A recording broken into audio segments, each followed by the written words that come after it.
Hello everyone, myself Sagar M. Makwana, lecturer in Mechanical Engineering Department, Vallabhuti Polytechnic, Navsari. Today we are going to learn topic effects of impurities present in cast iron. આજે આપણે cast આયનમાં ઇમ્પ્યુરિટીઝની શું effect થાય છે એ topic શીખીશું. સો કઈ impurities cast આયનમાં present હોય છે. તો ફર્સ્ટ ઇઝ ફોસ્ફરસ. ફોસ્ફરસની શું અસર થાય છે કાસ્ટ આયન પર? તો cast iron as a impurities, phosphorus છે એ કાસ્ટ આયનમાં એઝ અ ઇમ્પ્યુરિટીઝ પ્રેઝન્ટ હોય છે. એને લીધે શું થાય છે, એની ફ્યુઝિબિલિટી અને ફ્લુડિટીમાં વધારો થાય છે.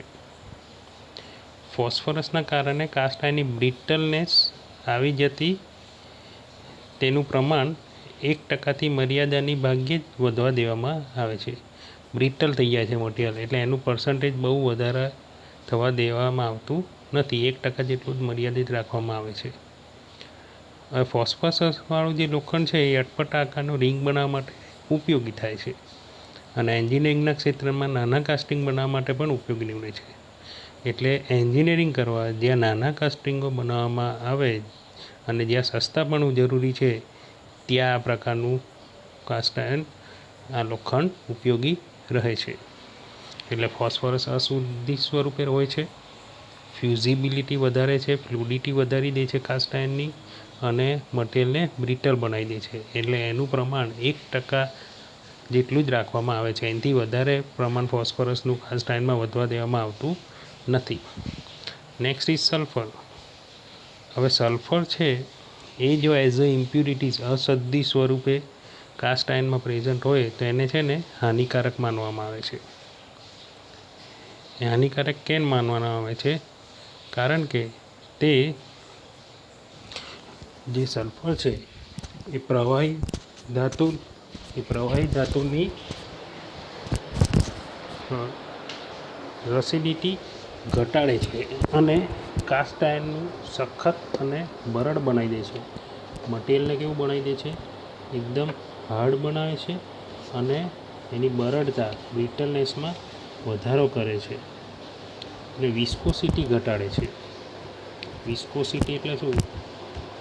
વિસ્કોસિટી એટલે પ્રવાહીને ફ્લો થવા માટે અવરોધ જે થાય છે એને વિરુદ્ધ દિશામાં જે બળ લાગે છે એ છે વિસ્કોસિટી. એ વિસ્કોસિટી ઘટાડે છે, મટીરિયલને બરડ બનાવી દે છે અને હાર્ડ બનાવી દે છે. એટલે મોટાભાગની જે ફાઉન્ડ્રી શોપ હોય એમાં ઉપયોગમાં આવતા સલ્ફરનું પ્રમાણ 0.1%થી પણ ઓછું રાખવામાં આવે છે.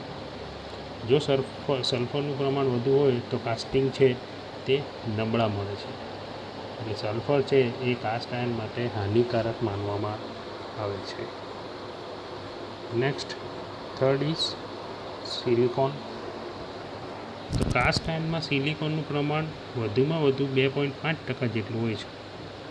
કાસ્ટ આયર્નને નરમ બનાવે, તેનું સહેલાઈથી મશીનિંગ કરી શકાય તે માટે સિલિકોન કાસ્ટ આયર્નમાં મુક્ત ગ્રેફાઇટ બનવાની પ્રક્રિયાને ઉત્તેજન આપે છે. એટલે આ અશુદ્ધિવાળા કાસ્ટ આયર્નના કાસ્ટિંગના બ્લો હોલ્સ રહી જતા નથી, કારણ કે ઓક્સિજન સાથે આ અશુદ્ધિની અહીં પ્રક્રિયા થાય છે. મટીરિયલને નરમ બનાવે છે સિલિકોન અને ઇઝીલી મશીનિંગ કરી શકાય એ માટે સિલિકોન શું કરશે?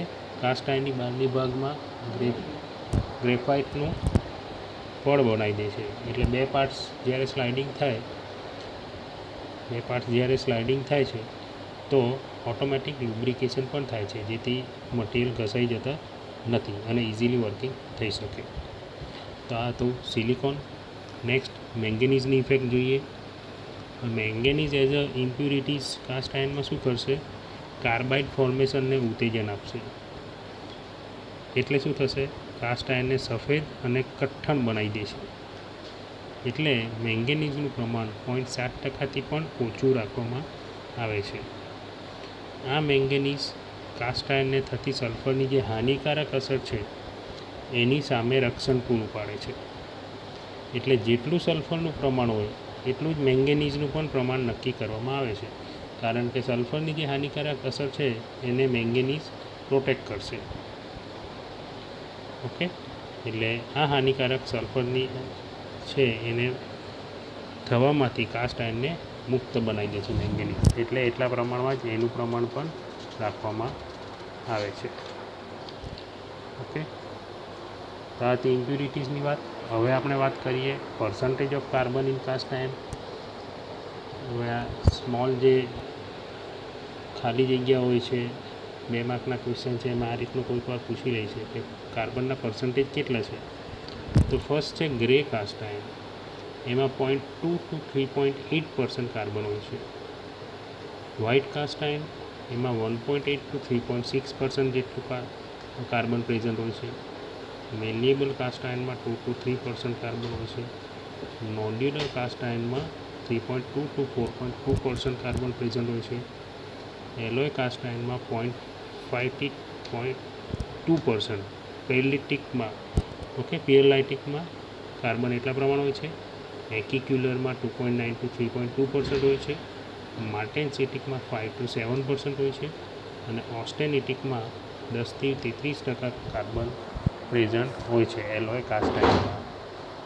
ઓકે, તો આ છે percentage of carbon present in cast iron. તો આજે આપણે કયા કયા મુદ્દા જોયા? એક તો પહેલાં ઇફેક્ટ, ઇમ્પ્યુરિટીઝની ઇફેક્ટ કાસ્ટ આયર્નમાં. કઈ કઈ ઇમ્પ્યુરિટીઝ હતી? તો ફોસ્ફરસ, સલ્ફર, સિલિકોન અને મેંગેનીઝ. ઓકે, ફોસ્ફરસ ફ્લુડિટીમાં વધારો કરે છે, બ્રિટલ બનાવી દે છે મટીરિયલને. સલ્ફર શું કરે છે? એ હાનિકારક છે, સખત બનાવી દે છે, બરડ બનાવી દે છે. સિલિકોન શું કરે છે? મશીનિંગ કરી શકાય એ માટે મુક્ત ગ્રેફાઇટનું પડ બનાવે છે. મેંગેનીઝ શું કરશે? કાર્બાઇડ ફોર્મેશનને ઉત્તેજન આપે છે અને કાસ્ટ આયર્નને સફેદ અને કઠણ બનાવી દે છે. તો આ 4 અશુદ્ધિઓ કાસ્ટ આયર્નમાં શું ઇફેક્ટ કરે છે એ આપણે શીખ્યા. અને કાર્બનનું પ્રમાણ દરેક કાસ્ટ આયર્નમાં કેટલા હોય છે એ પર્સન્ટેજ આપણે યાદ રાખવાના છે. I hope you understand this topic. If you have any query, then you can direct call me or contact me anytime. Okay, thank you.